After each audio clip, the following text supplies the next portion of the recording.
Ladies and gentlemen, pay attention. This is your boy, the coach from the WWE. I would like to welcome you to the very first wrestling podcast in the world to take you on a weekly deep dive into classic matches along with legends of the squared circle. Enjoy the discussion. Enjoy the back and forth. There's so much to get into. Ladies and gentlemen, this is The Payoff.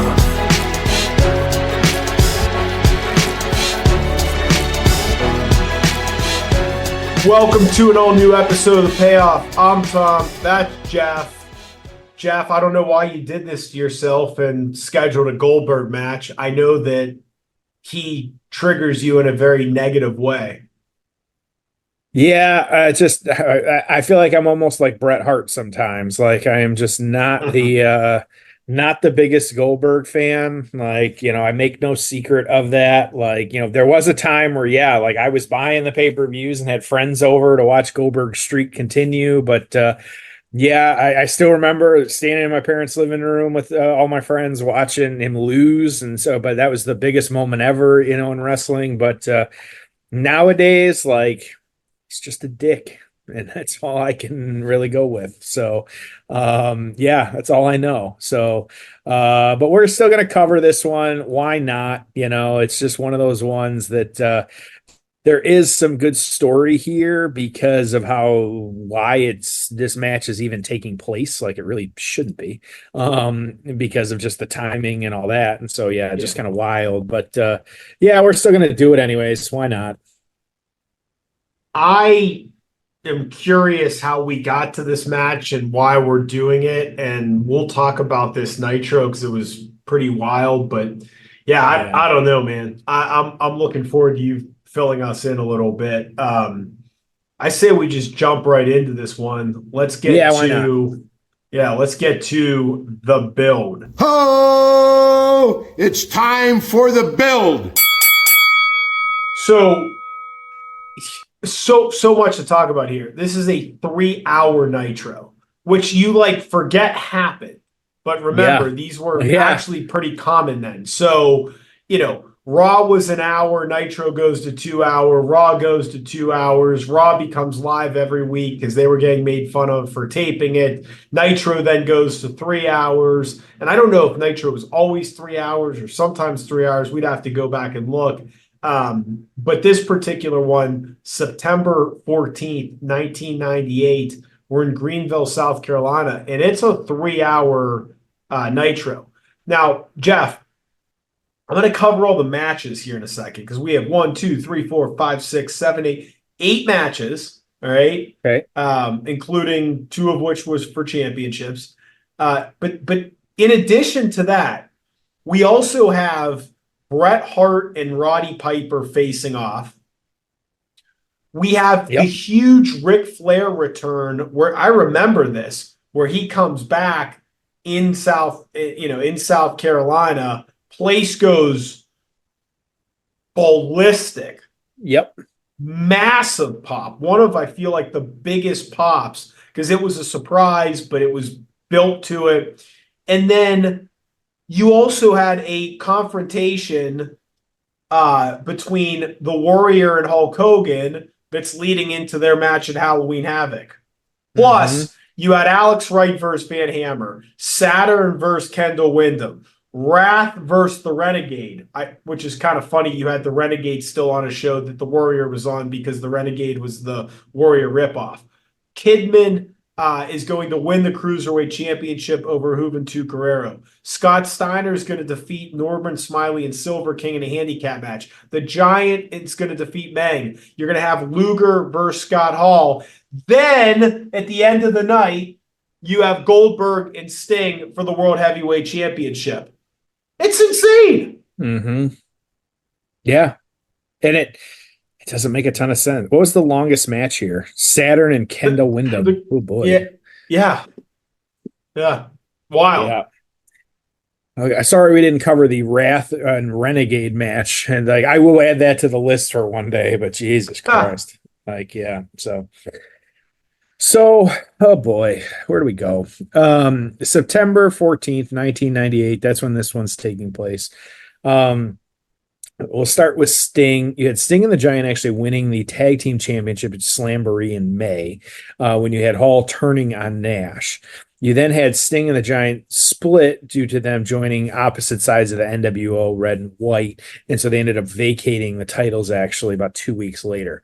You then had Sting beating the Giant, the Great American Bash in June. And so he had the tag titles. And it's super weird. It was for possession of the tag titles. So then he made Nash his partner because they were Wolfpack, and yeah, just weird. But and so then you had really the NWO factions feuding with each other of like NWO Hollywood and Wolfpack throughout the summer. So getting into that late summer fall though, you also had Sting involved in a feud with Bret Hart, because you had the Sharpshooter and the Scorpion Deathlock, and so kind of doing that. So you had Hart costing Sting and Nash the tag titles. He actually interfered with their match against Hall and the Giant in July 20th of Nitro. Goldberg on the flip side to this one, he was over as the main eventer.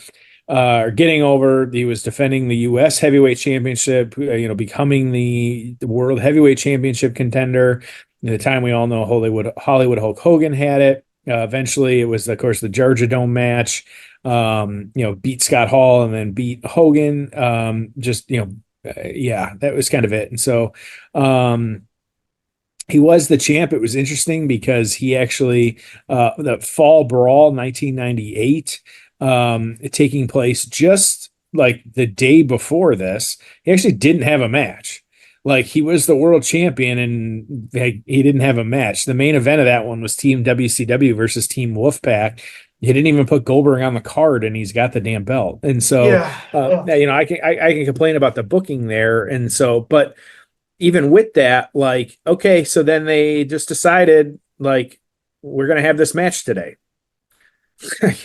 See, you want your build, like, that's your build. Like, we're going to have this match today. Like, and so, okay, like that, sure, that's fine. So like, these guys they were very much in every way doing their own thing because that's what they were doing. And so, it just how it all kind of played out. It is weird that, coming off pay-per-view didn't have it. This too, like, yeah, I say the Road Wild, like, he beat the Giant in that Battle Royal. There was actually 8 matches. He beat Scott Hall, Kevin Nash, Conan, Kurt Hennig, Sting, and Scott Norton, Lex Luger, and the Giant. So 8 people he beat. But because we all know that main event of that Road Wild was DDP and Jay Leno beating Hollywood Hogan and Eric Bischoff. So, sure. So then we get this. So that's that. Just standard Goldberg entrance, Sting in the ring. That I don't really know what else to say. Nothing else to say. You ready to go? As ready as I can be, man. 2 hour, 17-minute mark.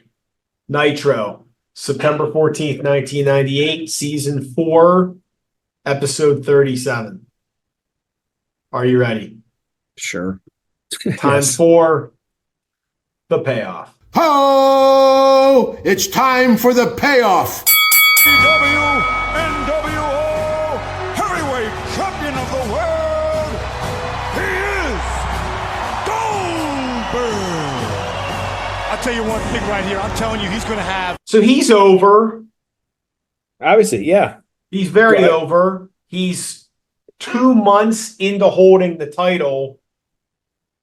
And then, I mean, here's the crazy thing. And it's like, and I know we covered the Nash Goldberg match already, but if this guy is so over and you invest so much in him and you finally get something hot other than the NWO thing, which at this point was 2+ years into it, right? Why would you take the title off him so damn quickly? Mm-hmm.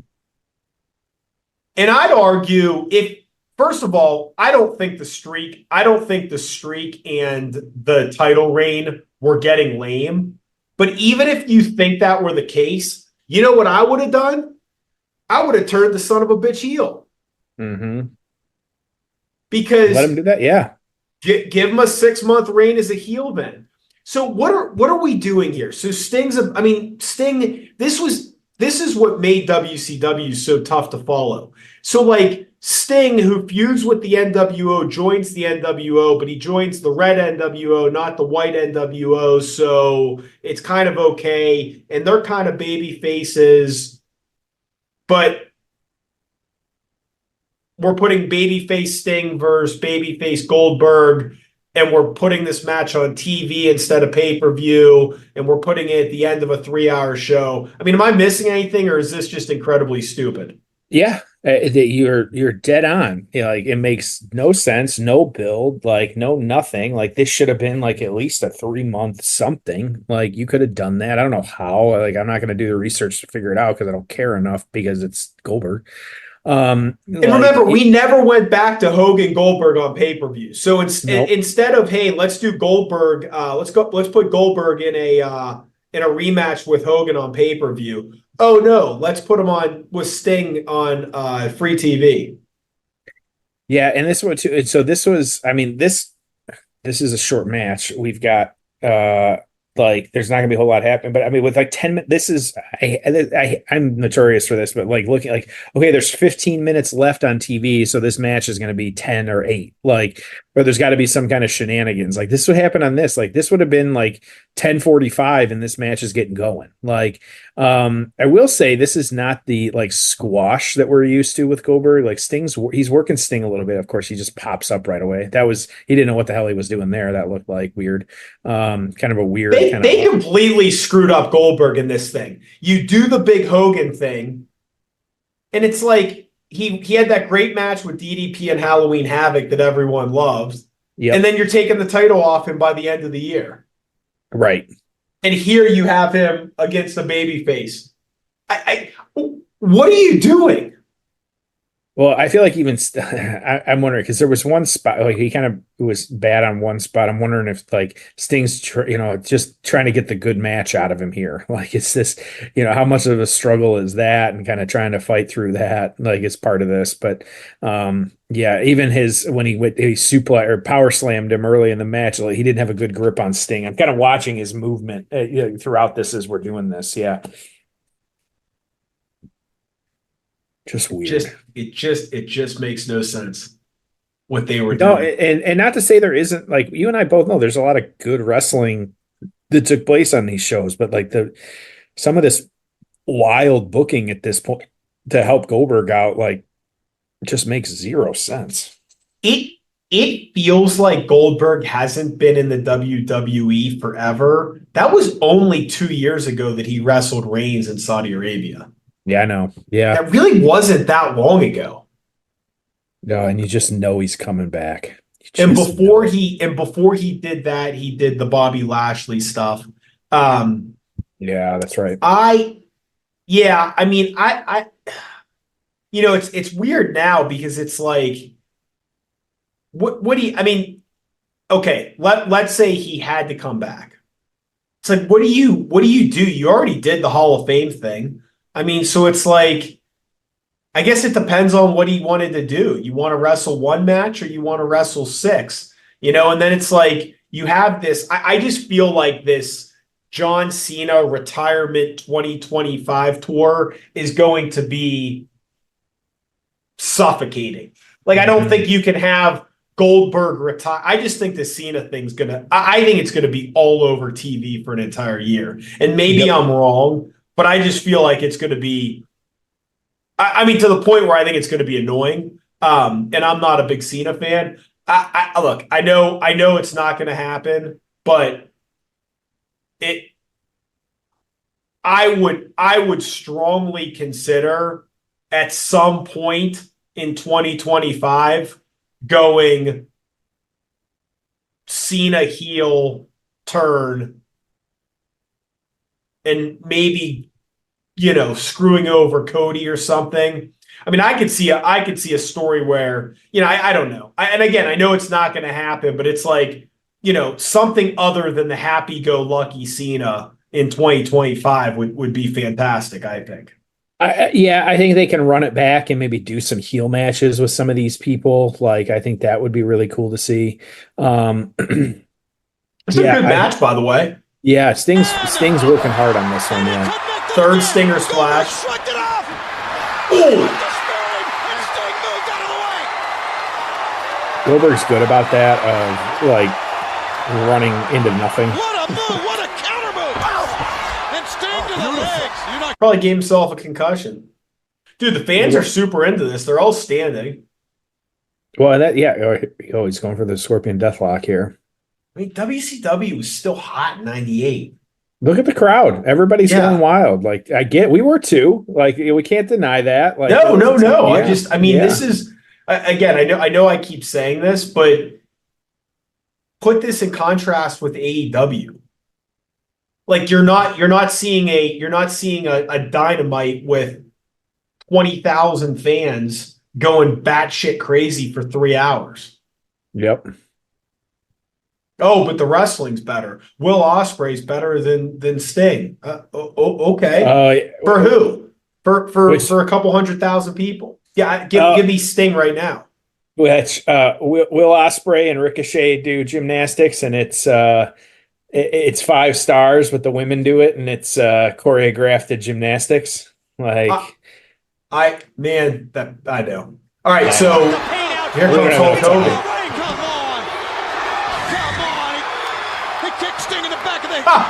Did the referee see that? No, he didn't. That was such a. And Goldberg, you don't know what happened. Goldberg, and he is such a jealous SOB.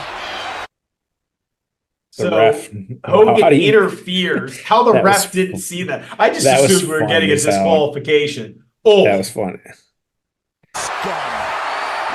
I do believe the Who Killed WCW, like Goldberg spears, like he is just.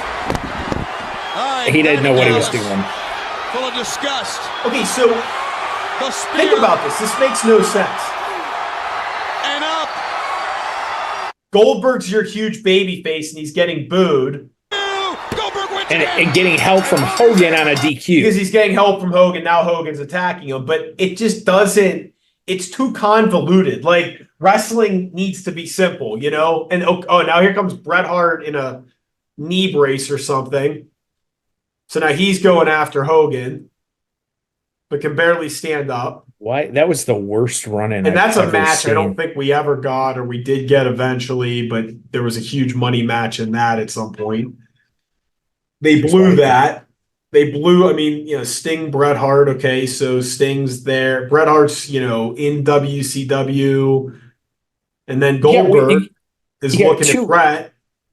Yeah, you got 2 weird stories happening here because you got the NWO factions, but then Goldberg is also like, he's not a part of any of that. So, like, I don't get why they're doing that. Goldberg and Hogan, which we never got back to, they don't like each other, but then Hogan doesn't like Sting because of the different NWOs. Now Goldberg and Bret are buddies, and Goldberg's also Sting's buddy after just wrestling him. But even though Sting's in the NWO Wolfpack, which supposedly is supposed to be feuding with WCW or not.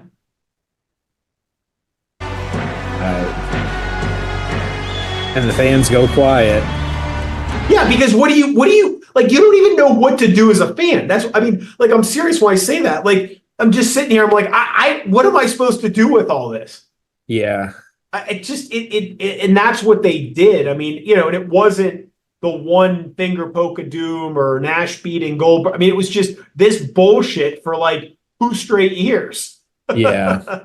Yep. Absolutely. All right, let's get to the aftermath. Ho! It's time for the aftermath. All right, what'd you think? Sure. It was a wrestling match occurred at the end of a WCW Nitro. Like, that's I don't get it. It didn't make a ton of sense. It wasn't great. Like, yeah, we'll just move on. Yeah. So the little bit, and the funny part is the match was fine. The match wasn't bad. Yeah, I'll give you that. Yeah, absolutely. And so, but it's just the booking was worse than the match. Yeah, absolutely. So this one, Sting, you had Sting and Bret Hart, which again he helped. You get Sting and Hart had a match at Halloween Havoc. You had Bret Hart was the United States Championship, attacked Sting with a baseball bat. Who's the heel in that? So now Right, Brett's a heel? exactly. Sting returned to Nitro in March of 99, sporting, this is when he was the Crow Sting. And so that's when we kind of get that. So we get into that. Goldberg, DDP, number one contender. This was actually a good match. Goldberg and Page feuding for a while here. Goldberg beat Page to retain the title at Halloween Havoc. And then eventually, as we all know, losing the belt at Starrcade to Kevin Nash. So sure, I don't care. PWI Goldberg number 2, which wow. Sting number 12 in 19. I get it. I get why he's ranked that high. He's Goldberg. I get that. I don't have to like it, but I get it. And there wasn't really a write-up on this one because it was the last minute WCW Nitro match. And all the Observer newsletter had was WCW title. Bill Goldberg beat Sting 2.25 stars. That's it. That's about, so 2.25. I guess we are out of 10. Like, where would you like to rank this? Dude, I mean, I put this at a 2. Yep. And like literally the only thing that didn't make it worse is the match was actually, pretty entertaining 8-minute match. So it was like seeing those two in the ring together, like, oh, okay, this is a decent match and the fans are kind of into it. And okay. I mean, the booking of this, again, just to recount what happened, you put 2 baby faces in there. You have a heel interfere to help one baby face who he's then feuding with so that the baby face can beat the other baby face kind of by cheating so that another guy can come. I mean, it just makes no sense. And this is what they did week in and week out. I mean, look at the characters here. You got Hulk Hogan, you got Goldberg, you got Sting. How do you screw that up? No, they just proved it. You had Ric Flair. You had Roddy Piper. You had the Ultimate Warrior. You had Scott Hall. You had Kevin Nash. You had Lex Luger. But you still can't figure it out. Just on this show. Just on that show, you had those guys. Okay? I mean, how do you mess this up? You only mess it up if you have no idea what you're doing from a booking standpoint. So Turner suits killed WCW, but I don't think that they could have killed it if they had run if the Bischoffs of the world had run the company effectively. I mean, look, I know Bischoff and Nash are going to go to their grave saying, hey, Turner screwed us and we couldn't swear and blah, blah, blah. Dude, your roster was loaded. You had 20,000 people in each arena. You had millions watching each week. You were selling a couple 100,000 of pay-per-view buys a month. You're telling me that you couldn't make this work. Your booking sucked. Your booking absolutely sucked. And even after all that, you still had, 1.5 million people watching horrible, horrible stuff week after week into 2000, which is crazy. Yep. Yeah, which just makes it's just frustrating. Like, I don't know if the company would still be around today, but it would. And I say that because if TNA is still around, then why wouldn't they still be around? Yeah, and I think that, absolutely. And I like we said, like it was definitely the suits that killed it. But yeah, I think you make a really solid point though. Like they weren't doing themselves any favors either. So whether it was Bischoff or what's his name, like booking was not where it needed to be. So yeah, but I too I'll give it a 2 as well. There was wrestling, that's what it was. So yeah, so with that, all right, well, we will end on a high note here, though. Of course, don't forget manscaped.com, using that promo code PAYOFF, 20% off free shipping. Everything you've got in your cart, we will make sure that you're getting that discount using that promo code PAYOFF where it says apply code. So make sure to use that. we got some good stuff lined up after the show. I'm excited to move forward. We covered this. We always get like this when we watch this one, so I try and follow up with something good here. We got Eddie Guerrero and Rey Mysterio in a steel cage on SmackDown next week. Don't remember this one at all, but should be pretty good. Also, another one when I was pulling all my Saturday night main events, we're going to close out the month. We've got the one and only Honky Tonk Man taking on Randy Savage for the Intercontinental Championship. I'm a honky tonk man. Saturday He's night a honky tonk man. Honk man. Yep, absolutely. And then October, a little sneak peek here. We're pretty stacked here. I see a Women's Divas Championship match in there. I got a Cyber Sunday match. Who else? We got some factions. I will spoil DX versus The Legacy. Like, don't remember that one, but that should be good. It looks like, I don't know how I managed to do this. So we have it's going to be the month of special guest referee Stone Cold Steve Austin, it looks like. We got 2 referee Stone Cold Steve Austin matches. Don't know if Poncho will make an appearance or not. Probably not, but that man loves his cats, but that'll be okay. So, but we got some good stuff lined up, taking us through the end of this month and next month. So no more Goldberg. I see no more Goldberg for at least until through November. So we'll be okay. Love it. This is a good, good episode here. We've had a good run. We've got a good run of episodes coming up. Having a lot of fun. Good work on sourcing all these. Good stuff. Thank you. Appreciate it. Yeah. And we'll keep bringing all the good stuff. So yeah. All right. Well, as always, we appreciate you listening. We appreciate your loyalty, and we'll see you next week on an all new episode of